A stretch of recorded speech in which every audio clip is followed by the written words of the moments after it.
Too often, around the world, they look at us as small island states. We are not small island states. We are the caretakers of the largest ocean in the world.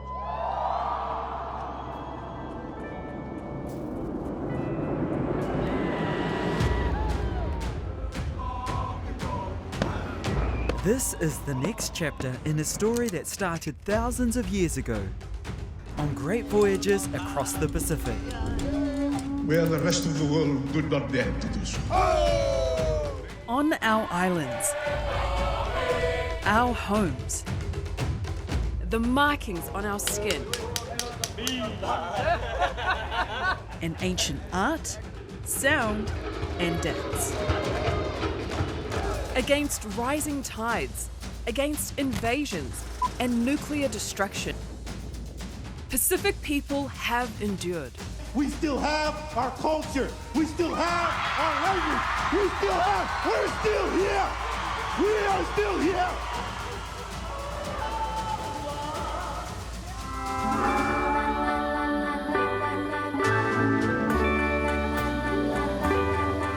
As thousands descend on Hawaii for the 13th Festival of Pacific Arts, we met with creators and other custodians of Pacific culture.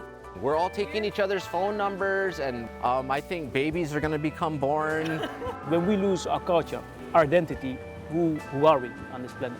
I will always be a Hawaiian and I will die as a Hawaiian. It makes me feel so alive.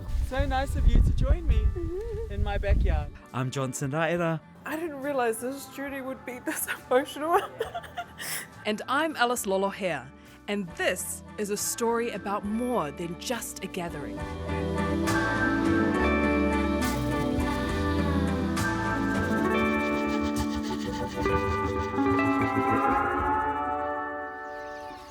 Okay, I'm gonna bring them in closer. So beautiful. With the one I invite up.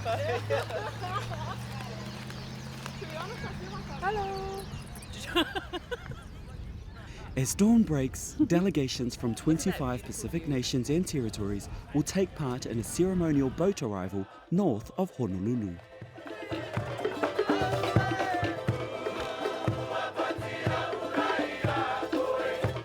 Hawaii is hosting the Festival of Pacific Arts for the first time. 2,500 delegates made up of artists, carvers, weavers, creatives and musicians will be here for the event. The Festival of Pacific Arts is probably the only time in the world where we can truly focus back on culture.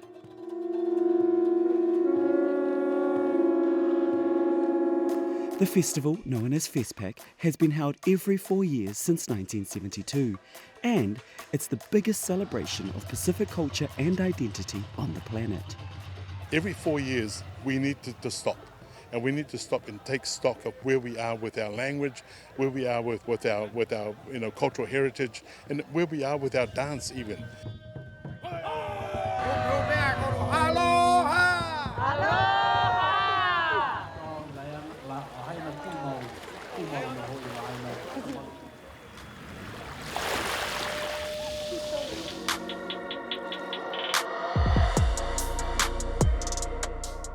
The ocean is what ties all Pacific people together.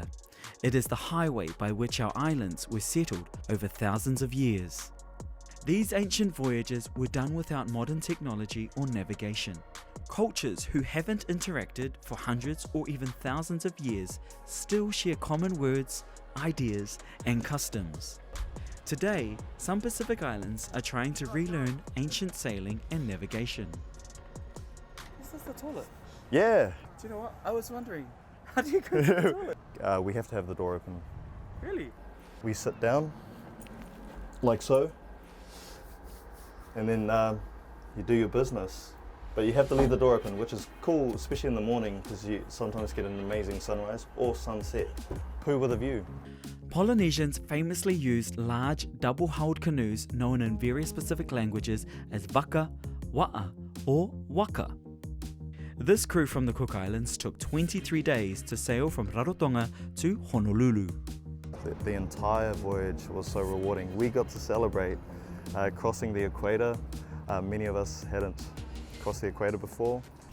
When other explorers in the past have observed one of our waka, they talk about how incredibly fast and mobile our vessels, our double-hulled canoes have been. But you know, it's interesting that you say that because you see that they're like, wow, look at these catamarans on the America's Cup, they're so fast and whatnot. But we've always known that. We've used it for travelling across thousands of miles of sea. Trading. And trading, connecting with other cultures, and I was going to say something, No, yes. but I won't say that. And marriage. Yeah, and marriage.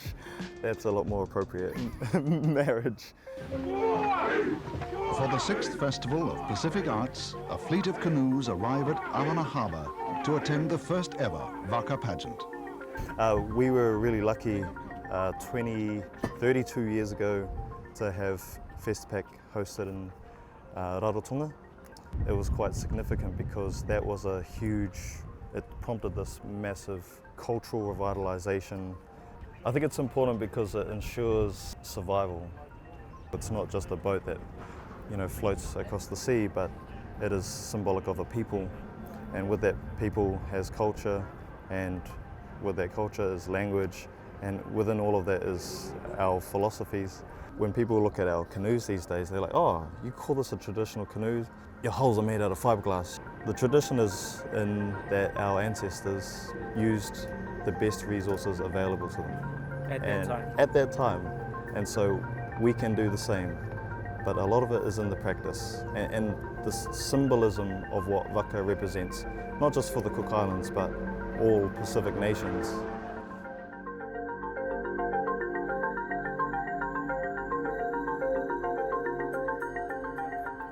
Just watch your feet.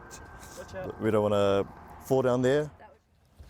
So here you can see our star compass. Anthony and the crew use this star compass engraved into the deck for navigation, one of the same methods used by our ancestors.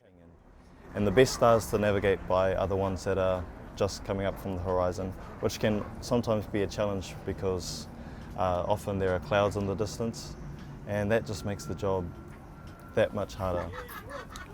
Everybody always asks about seasickness.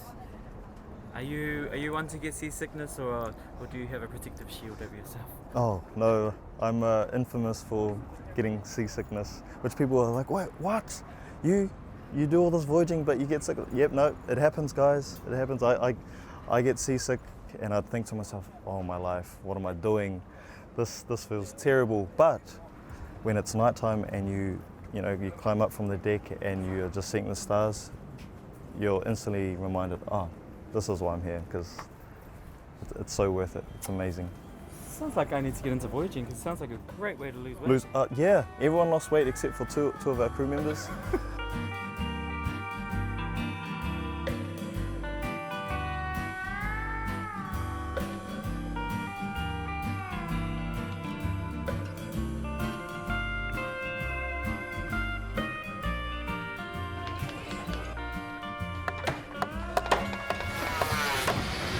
We're here at Bishop Museum in Honolulu. Yeah, that's right. We're here to see some incredible tātātau artists, carvers from around the Pacific showcase and share their talents. We've also got to get to work, so we've got our tools. Yep. Yeah, what's yours? This is my tool. It's hard work doing this. Typical.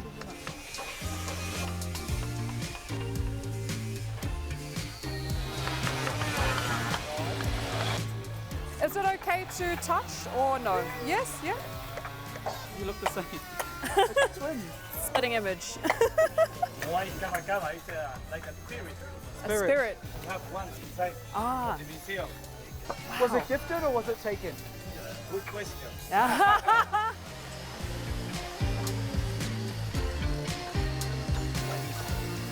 This is where our ancestors started. And the tool, we travel from each island to each island. And that's how they build canoes.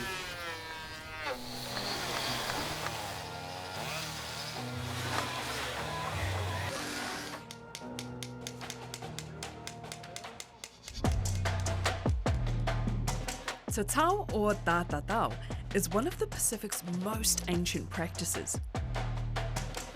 Such is its influence that the English word tattoo is derived from it.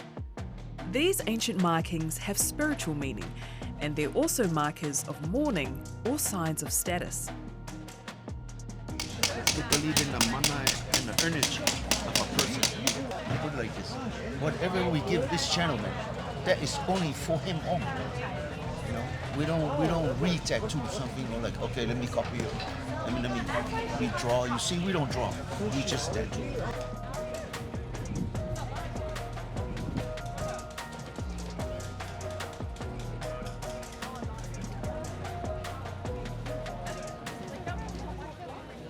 Su'asuluape Aisea Toitu'u served his apprenticeship under Su'asuluape Petelo and became a tattooing legend in Hawaii.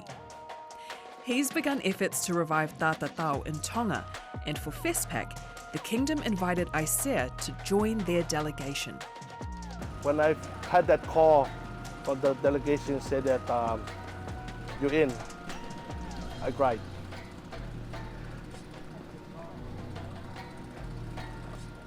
The invitation marks a shift. Tatau has been suppressed in Tonga for more than a century. When the monarchy converted to Christianity in 1831, it outlawed tatau and other traditional practices. The thing with tong tatau is that we must re-educate the wearer of how to wear the tatau. Samoa never lost it, so we have to re-educate the Tongan men, how their fatongias, their duties, their respect for their ulmotuas and pahus, so the tattoo can become something that it benefits the family as well and the community. We don't own tatau. We just only hang on to it until the next person carries on. And make sure the right hands get it, so that the right message is carved in. I'm about to get a tatau myself tomorrow, which I'm very excited about. Do you have any advice for me for my first tatau experience? Oh, you're gonna love it. Embrace it. It's a different feeling. And then your echo here is from Pulotu, where your ancestors come from.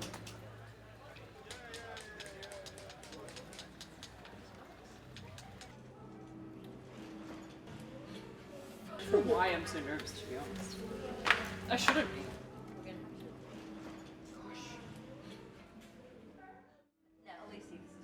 It was actually John's work that inspired me to go and see her as well, so luckily she's here in Hawaii, yeah. So quite simply, I inspire her. Take it easy, okay? The reason why I chose Tyler is that I love that she might not be Cook Island. She's Samoan, but she really takes the time to research and making sure that the patterns that are marked on your body are a true reflection of where you come from. You've got to have a good understanding of who you are as a person at that point in time and where you are in your journey. Now that we're almost here, I think it's not nerves that I'm feeling, I'm emotional. Come on through. Oh, hello. Hello again, how are you? Good to see you. Wow, this is the studio. Hi, Aisea. 38 floors above Honolulu, I'm at Aisea's shop where other tatau artists have come to collaborate during Festpac. I'm here to meet Tyler Vaiao, a tufunga or master of traditional tattoo and one of few female practitioners. She's the same artist who tatau John's arms. It's an honour for me to be able to do this work for you, but I think it's also very special in that we have the connection from women to women as well, from daughter of the Pacific to another daughter of the Pacific. Yeah, no, absolutely. Absolutely. I'm already crying and the needle hasn't even touched me yet. Yeah, I have that effect on people. Oh my gosh. I was born in New Zealand with all my siblings, there's 6 of us, but when I was 11, I got sent to Tonga to go live with my grandma. What's your grandma's name? Tauewa. I think sending half of us over to Tonga kind of eased the burden for my parents, but it wasn't easy on my grandma as well. And I just remember her paying for our school fees with her little pension. Now that I'm at an age where I have that time to look back and reflect and remember, I really wanted a tatau that made me remember not just where I came from, but who raised me and what she taught me. On the day that I came here, sorry, my uncle passed away, and I wasn't able to make the funeral. But this uncle, his name's Jeffrey Sefidi, and he, when he was brought over to New Zealand with my family, he was made to leave school and go and work to support his siblings, my dad included. And so because of him, the rest of his siblings got to go to school. I wouldn't even be here if it wasn't for him. Like right here, right now. But I would also like to honour him in this tātātau. You're giving me goosebumps because these are such like common stories of sacrifice in our people. It's better to cry before the tattoo than during. I've selected tuku pesi, designs from tapa cloths or ngato that have connections to my grandmother and uncle. I like the way that it signifies the growth that, you know, both my grandma and my uncle helped in building our family. I want you facing to me, please. Yeah. Yeah.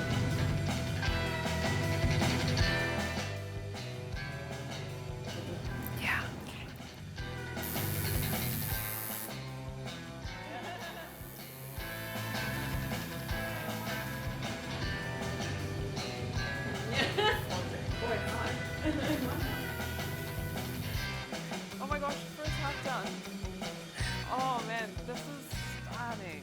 This is beautiful. I actually thought I would be like in intense pain, but this has actually been quite good.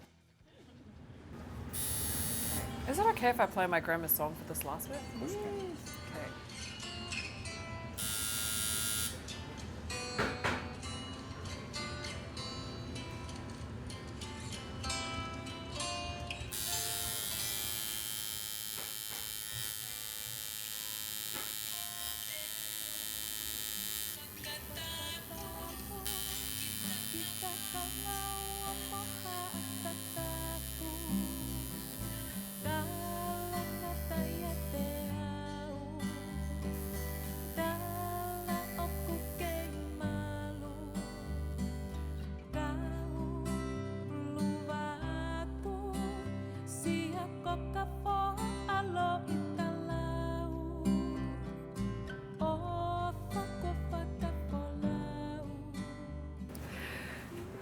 Can I have a look? Yeah.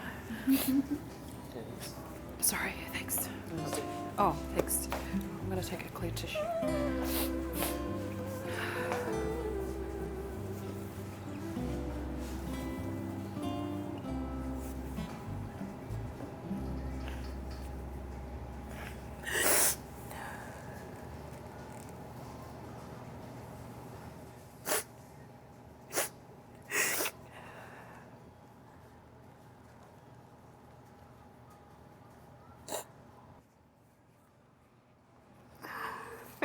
Thank you, Tyler.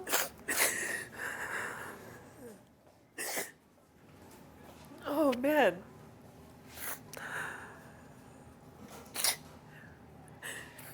I didn't realize this journey would be this emotional. Of course, how can it not be emotional, right? Yeah. It's your family, ancestors, loved ones, and then also too, like your role within the family, or making a commitment to carrying on that legacy. Yeah. And I think that's also what like differentiates tātātau from tattooing, is the commitment. Yeah. It's about stepping into a role, into responsibilities. Yeah. It's a commitment to your family, your community. Yeah, very much.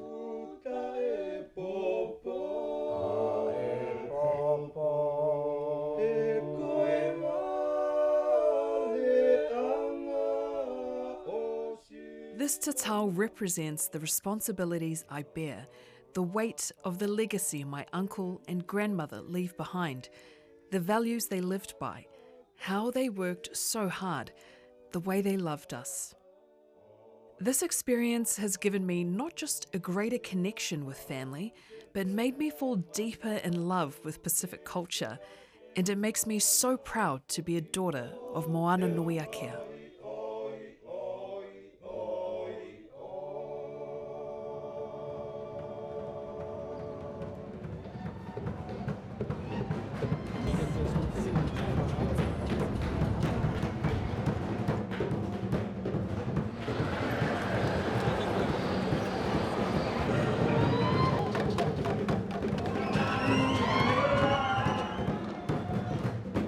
We're here at the Hawaii Convention Center and God, it's nice and warm, beautiful. Yeah, all the delegations have a hale or whare inside the convention centre, so we're going to go check out some of the arts and crafts that they're sharing.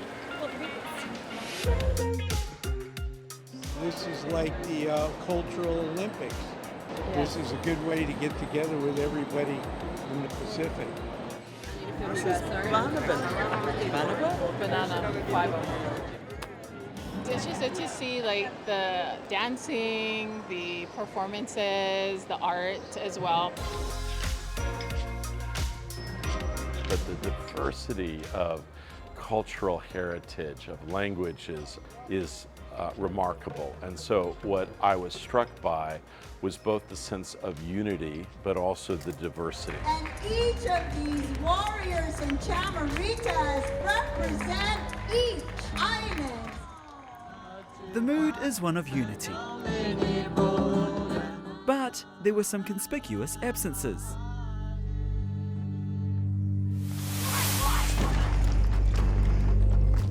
With unrest still simmering in New Caledonia, the Kanaki delegation withdrew, their hale sitting empty. But not for long. Fijian Paramount Chief Vunivalu hosted a number of kava circles inside the hale. Better than alcohol.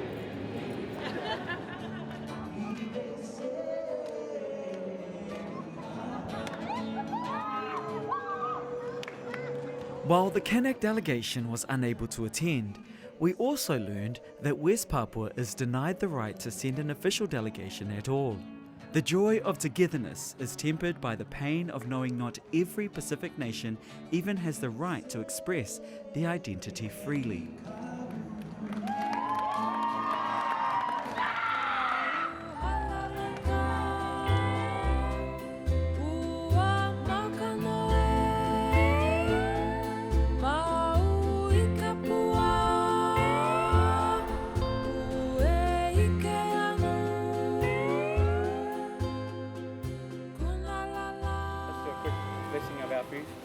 Just in case we get in trouble from our parents and they're like, wait, quickly start eating. Our Heavenly Father, I just thank you for friends, thank you for family. We think of those that are not with us, and we pray that you bless the hands that have prepared this food. Amen. Amen. Thank you so much. So, brother, if you could tell us a little bit about yourself, about your family, where you're from, and how you came to do the work that you do. My father is honored up, and he was a famous anthropologist and musician. He visited all the tribes and learned all the different traditions. And as a musician, he wrote songs about it.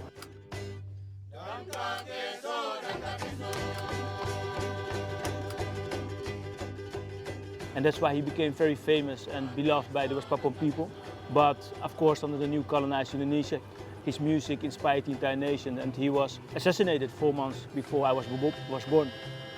At that time, I was still in my mom's belly. We fled to the neighboring Papua New Guinea, where I was born in 1984.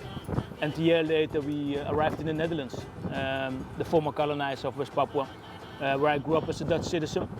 And at an age of 16, 17, my mom said, "Son, come sit on the table, and I want to tell you the true story about why we are in the Netherlands and why you don't have a father anymore." And I will never forget that moment.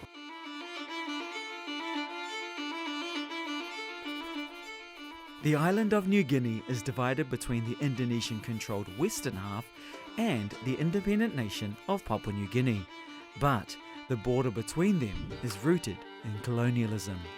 Control of what was then known as West Irian was passed from the Netherlands to Indonesia in a deal brokered by the UN in the 1960s and solidified by a controversial referendum that was neither fair nor free. For the Indonesians, the result is already a foregone conclusion. West Irian will remain with Indonesia. A civil war marked by bloodshed and repression have marred the region ever since. The Indonesian military is accused of widespread human rights abuses, and hundreds of thousands of people are thought to have died in the conflict, and many more have been displaced. I heard that my father was assassinated, and I saw the picture that he was laying in a coffin. And that moment changed my life to the person I become today.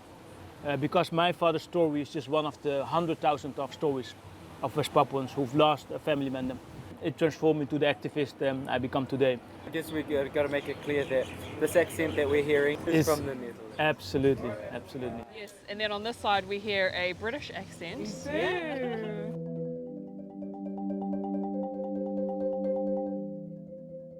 My story begins in Blackwater refugee camp in Papua New Guinea on the border.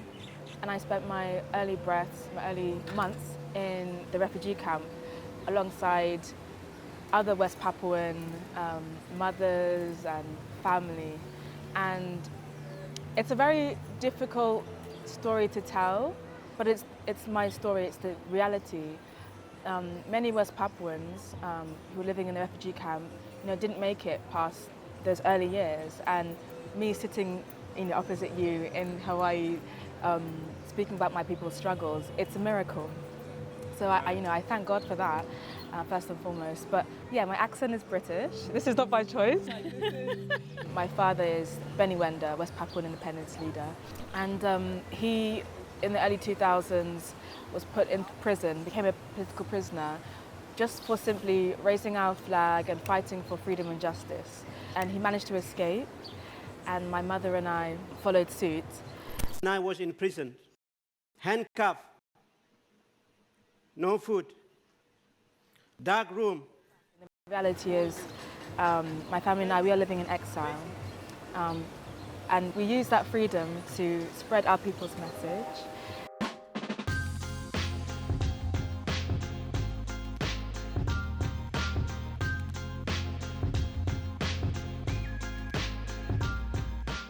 Does it then feel a little bit surreal to be here in Honolulu, Hawaii for FestPac?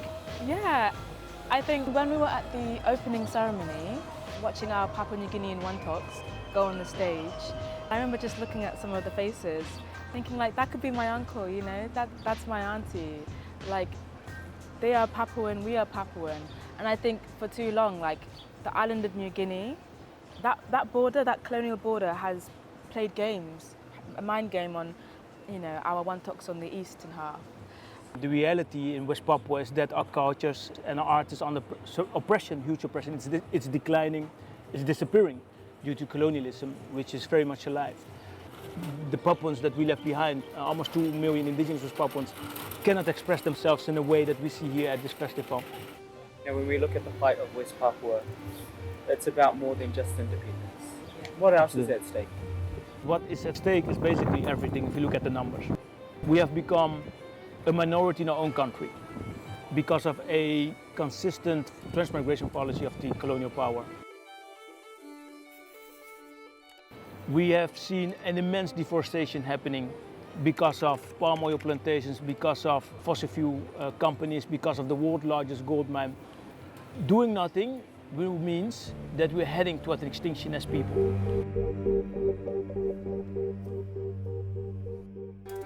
We are what I would describe a 21st century black liberation struggle. And yeah, West Papua it's not even made its way into people's dinner tables or in the global lexicon, like even in academia. So yeah, it's not public knowledge. I'm curious to know, how do you preserve West Papuan culture and customs being so far away from home? Wow. I find social media is the best, for me, best way that I can preserve culture and make it accessible. But it's this symbol that gives my people, the people of West Papua hope? I'm fortunate to, again, be a musician, but also come from a family that collects music. And I'm always posting videos of either me dancing, me singing, with my mum or by myself. I share documentaries, books, resources, just going over time to make sure that the online community have accessible information. People have to organise through WhatsApp groups, through Facebook. So social media is one of our biggest tools. And that's the sentiment here in Hawaii. Like, I am so hungry for culture. I feel like when you come from a Pacifica nation that is being suppressed in such a way, like the hunger that I have and my uncle have is unmatched. I've seen that music and art is equal as politics. Because what my father have learned me through his music, not only me, but many West Papuans, is that when we lose our culture, our identity, who are we on this planet? So our culture and identity makes us West Papuan. And therefore, preserving our culture and art here in the region, I hope the region will understand that it's more than just a show. It's about who we are. I think we too often underestimate non-political organizations. For example, music, for example, sports, obviously culture. This guitar is my friend. He a freedom fighter, also I'm a freedom fighter. When you, for example, look at South Africa and the apartheid, like sports played a huge role in global awareness. And when you look at, black struggles in America, music played a huge role in global awareness. And I believe that cultural festivals like Festpac and the Melanesian Arts Festival, I mean, there should always be the West Papuan flag flown at all of these events. And West Papua is what I would describe, it's the splinter in the skin. It should be the splinter in the skin of every Pacific Islander. It's that itch. You have to always remember that it will never go away unless you address it and take it out. And as a young person, I have to remain hopeful that there will be change. And I just think the arts and culture, they will play a huge role in our eventual, freedom.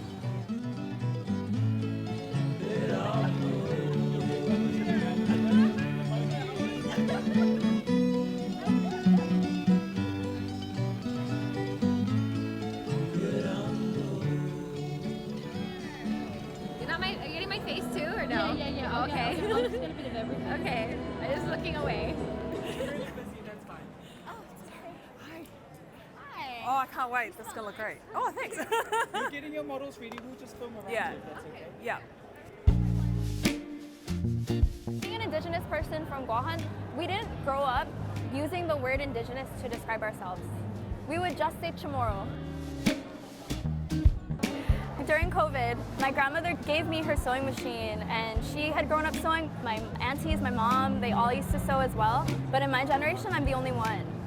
My main inspiration for my life, not just my style, is my mom. She's a style icon on her own right. My grandmother was a style icon. And I even come across these old photos all the time of Chamorro women. And even right after the war, after they had gone through the most traumatic experiences, there's these beautiful photos of women fully dressed, fully done up, posing for the war photographers. And I think there's something to be said about women and how we express our joy and how we present ourselves. Overall, the theme was young Biha, which is like what I used to call myself. And Biha in Chamorro means like an older woman. So our grandmothers, our aunties, those are the women that I've always looked up to and have always seen as my role models in life and in style. Francesca De Oro. Let's give. We have to go to the backstage now. What's on now? Oh, now? Okay. Yes. Okay, ladies, we gotta go. I was really, really nervous and not stressed, to be honest. Now, seeing all of my models, they look so good. They're channeling the energy. It's crazy back here. Yeah. Let's walk single file. Another designer from Guahan, Francesca De Oro. My cultural identity and what I brought into the looks that I presented came from some of the techniques. I use mangul, which is turmeric and chamorro, and I use that to dye some of my garments. And we spend some time making rope out of hibiscus fiber. So a lot of the straps on my dresses are also made out of that material. And then I also experimented with weaving. So I had some akak, which is pandanus and chamorro, and I used that to make some pieces with like a corset, and I wove like a little butterfly, which represents our Mariana's 8-spot butterfly, which is an endangered species due to militarization. Most of my pieces are made from clothing that I either found at the thrift store or bed sheets that I found at the thrift store. And a lot of the lace was curtains that I found. I think I was the only one that would walk into the thrift store and see that bag of like discolored lace and was just like, oh, this is mine, it's literally meant for me. Yeah. Again, let's give it up for the models. Environmentalism wasn't a concept for my ancestors or even just my grandmother. They were just raised with these values that taught them how to exist in this world. My grandma would keep every container and use it as many times as she could until it disintegrated. Pretty much everything that the older generations had, they really cherished, and it didn't have to be an identity around the environmentalism. It was just what was practical for them. And what's practical for us today is that we adopt those mindsets again. Where I live, we import 90% of what we have, and most of it goes to the landfill. So I did my best. Everything pretty much is compostable. We did it! Yes, beautiful job. Thank you. How do you feel now that the fashion show's finished? Just so grateful, because these wonderful, beautiful ladies saw the vision, they saw the art, and were like, I made it for people like them. The women in my community, they really see the symbolism and they appreciate the techniques, and they're really excited. So I want to be able to produce more, incorporate them and share them as part of our Indigenous identity and remember them so that we don't get too far westernized. So where we don't remember how the materials that we use, the things that we import impact our island. That we should cherish what we have and have it be more of a self-expression of like an inner sense of like joy and being.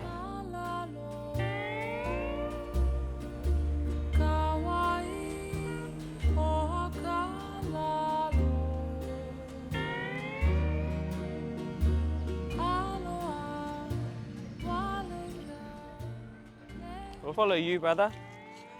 Yeah, of course. The artwork that I have, that I bring across, it's an older artwork, and I've only got one copy of it left. The artwork's called Baidama Utitui. During the new moon phase, it's a good time to go look around for crabs. Crabs, fish. During the quarter moon, between those, good time to go fishing. It highlights our connection to the saltwater. We are saltwater people, we are seafaring people as well. And so the term Torres Strait Islander is actually incorrect, right? We would like to educate the wider community. Is the region that we call ourselves from is Zenat Kes. I felt so privileged and so humbled to be actually representing my people.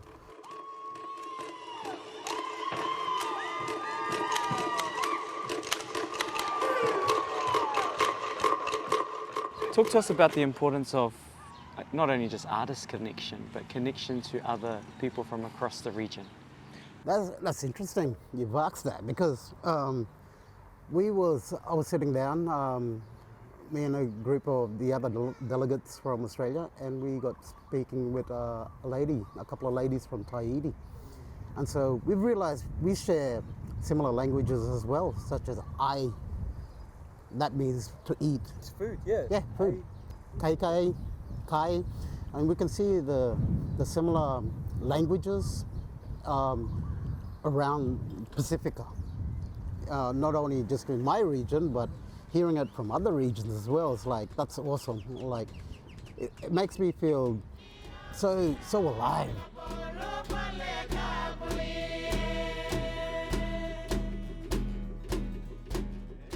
We shouldn't forget about our language. Our language identifies who we are as people.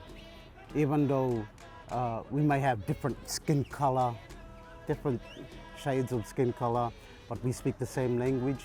You are that person from that place. And that's what I can see in all the cultures here at Festpac, how people are so proud of who they are, where they're from, and it kind of gives that fire in your belly. It does for me anyway while I'm here. It's very energetic, good vibes all around, and happy times.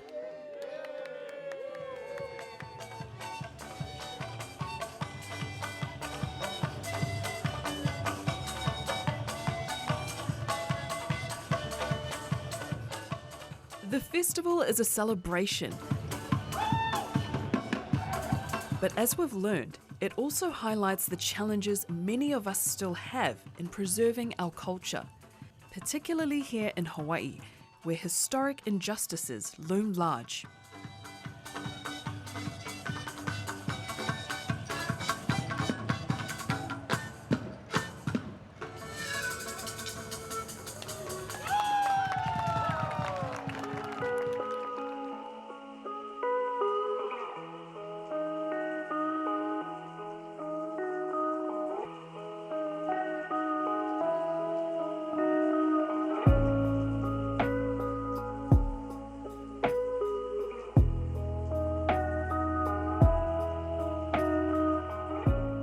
Modern Hawaiian identity is a great mix of many different things. Hinalei Moana Wangkalu is an acclaimed filmmaker and was named by USA Today as one of Hawaii's 10 Women of the Century. She is also mahu, or transgender, and a fierce advocate for Kanaka Maoli cultural traditions, many of which are under threat. My people have been colonized such that many don't even recognize how American my people have become. That's not even meant to be offensive to people, it's just being blunt about it. Hawaiians arrived here more than 1,000 years ago, but the last 200 years have been cataclysmic for the native population. As contact with the outside world increased in the 19th century, disease wrought havoc. 1820, Christian missionaries arrive. It was so very easy for our traditional chiefs to embrace the Christian God. It was felt that surely the foreign God must have some sort of cure or must have some sort of way to treat the illnesses, the maladies that were brought by their people. In 1898, after a century of population collapse and an increasing presence of foreigners, a small group of American businessmen conspired to overthrow the Hawaiian monarchy that had ruled the islands for a century. Soon after, Hawaii was integrated as a US territory. Hawaiian language and culture was then suppressed.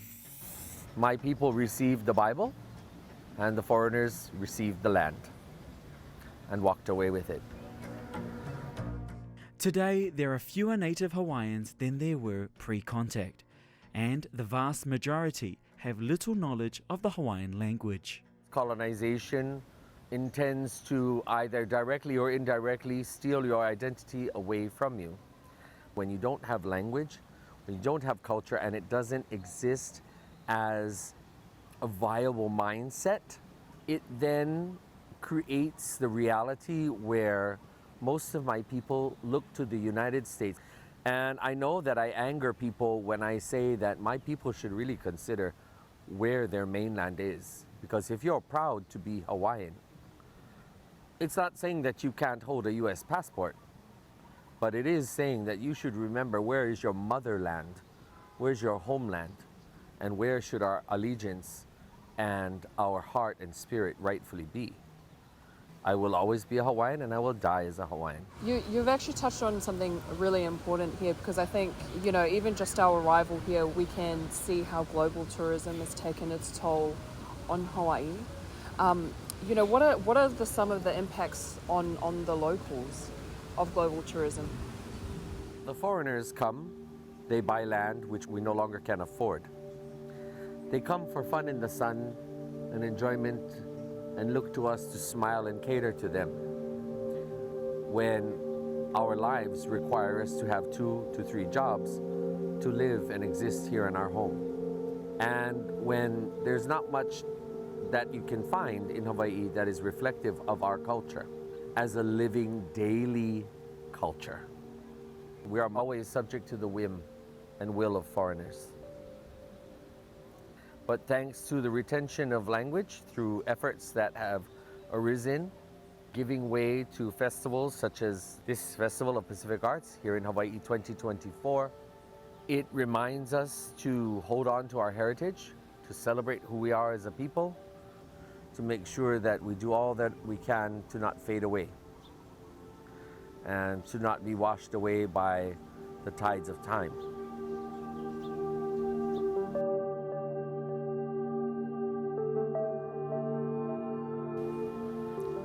I say to the rest of the Pacific, you watch just how much you acquiesce and allow yourselves to be subjected to, for it comes at a cost. And the cost is your identity. The cost is your honor, your dignity as a people. That is the lot of my people here in our home, is that we have to fight and we have to argue just to exist in our own home.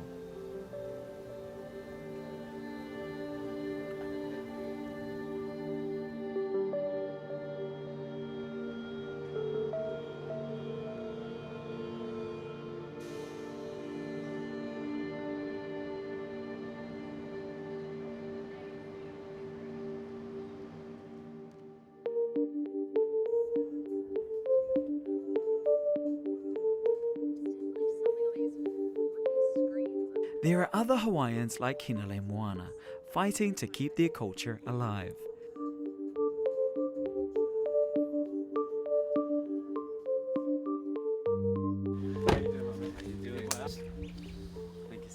Of course. Thank you for having us.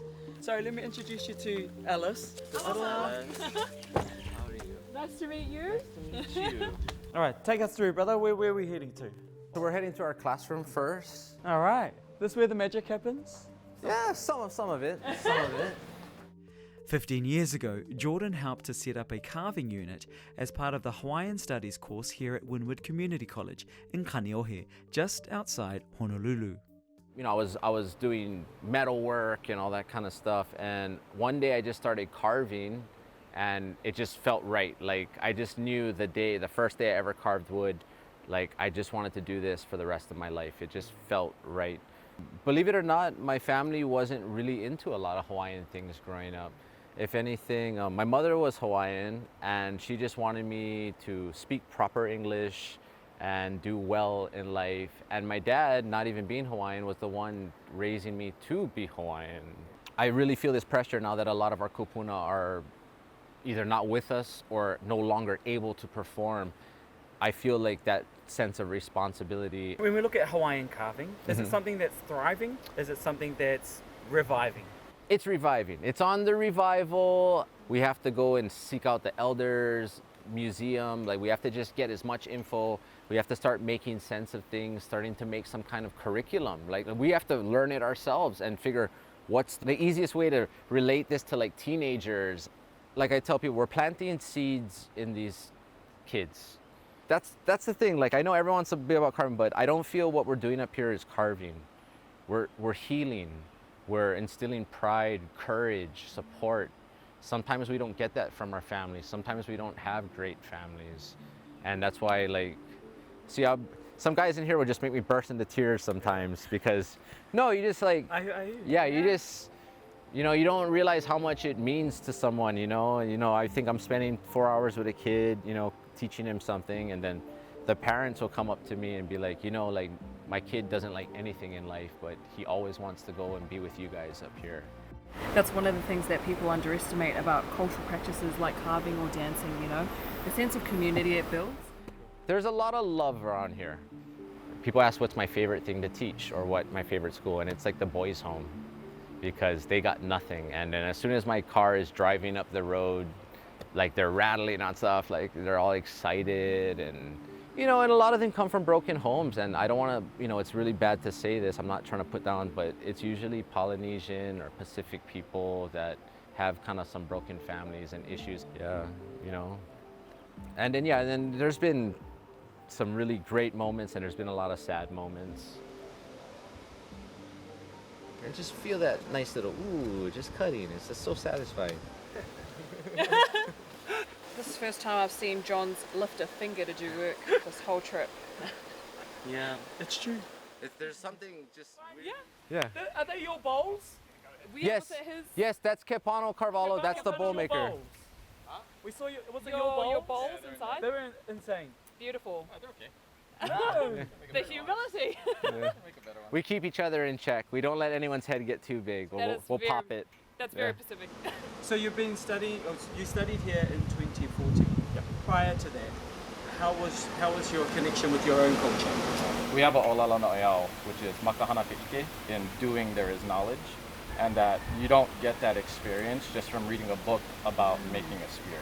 Actually doing the thing, learning the wood, learning its characteristics, where you find it in the forest, what it takes to grow it. All these things are interconnected, and in doing the actual practices, it's helped a lot with furthering not only being part of culture, but like knowing it deep within who you are, you know, because you cannot be a Hawaiian just by reading, right? We were people who lived out and about. We were up in the mountains, down at the sea, in the ocean, interacting with everyone across the Pacific, and to just read it on paper is one thing, but to actually start doing it hands-on gains you a whole world of knowledge. Let it wind. Yeah, let it wind. Like that. Yeah. So that, yeah, you need a little bit of downward pressure to drill the hole. It takes a second to start, but then you see how it's cutting now? Yeah. There you go. Just like your kukuna a couple hundred years ago. Yeah. Yep, exactly. Holy They're moly. doing what they did. I'm drilling. Yeah. I'm drilling, guys. And this is the same excitement I get with my students. You know, just to kind of bring things to a close, I guess. Obviously, we're here for FestPac. Yes. You're involved in FestPac. Why is it important that we have an event like this? But also, why is it important for you to be involved in the event and also to kind of showcase Hawaiian carving? I get out of it is we're not alone. It builds a sense of community. It builds a sense of pride. Watching my students, right? And they live sometimes in some rough neighborhoods, and they're just trying to get a construction job. And then when they can go to an event like that and see, we're not just these lone Hawaiians that's a minority on this island. There's other brown people around the Pacific that share ideas like me. And they're so nice and loving. There is a giant nations of people out there, you know, and when we see each other, we're all like, oh, look at these beautiful people from so-and-so. They're like us, you know? And then you start hanging out, and it's just like, I love these guys. Like, we got to go to each other's, and that's happening. We're all taking each other's phone numbers, and we're going to host each other. And there's so much more that 2 weeks isn't enough. Yeah. I think babies are going to become born 9 months after this.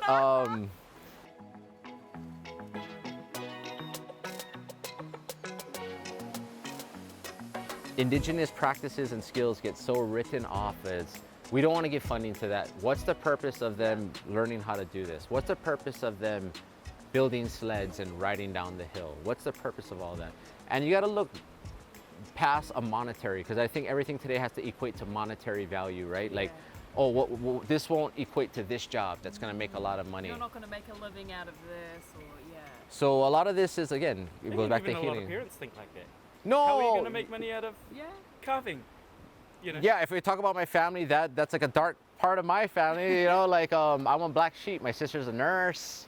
There's always got to be one, eh? One black sheep. That's what I tell people. There's always a black sheep. If you can't find them, look in the mirror, because that's what my whole thing was. I was like, who's the black sheep? And I'm like, well, everyone's pretty successful and, you know, professional, and I'm covered in tattoos and flying all around doing weird things. This is also success. Let's get that. This is also success. Yeah. But I think as I get older too, the success, the gauge of success changes, right? Like from monetary to, I feel good about what I do. Yeah. Thank you so much. Thank you for having us. Mwah. was an honor. Likewise. Likewise, Bella.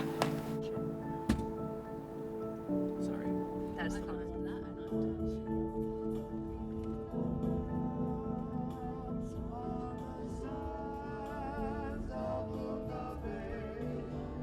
Where the signs have first played, I'm reminded of the one I love. Beneath the swaying palms, when I As Festpac draws to a close, it doesn't feel like the end. when I held you in my arms,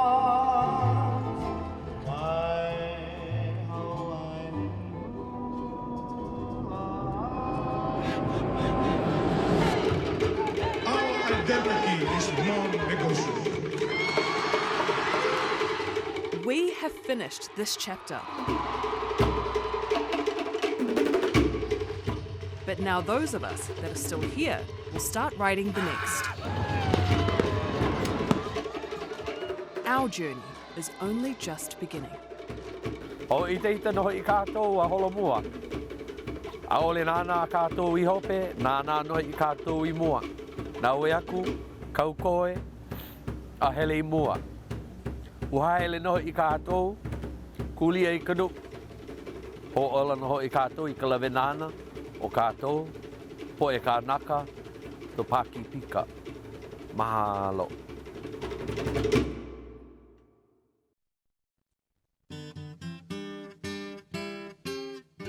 Let's just have a look and admire what we can't afford.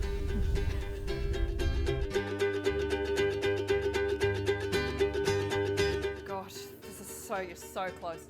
Here we go. Oh yeah.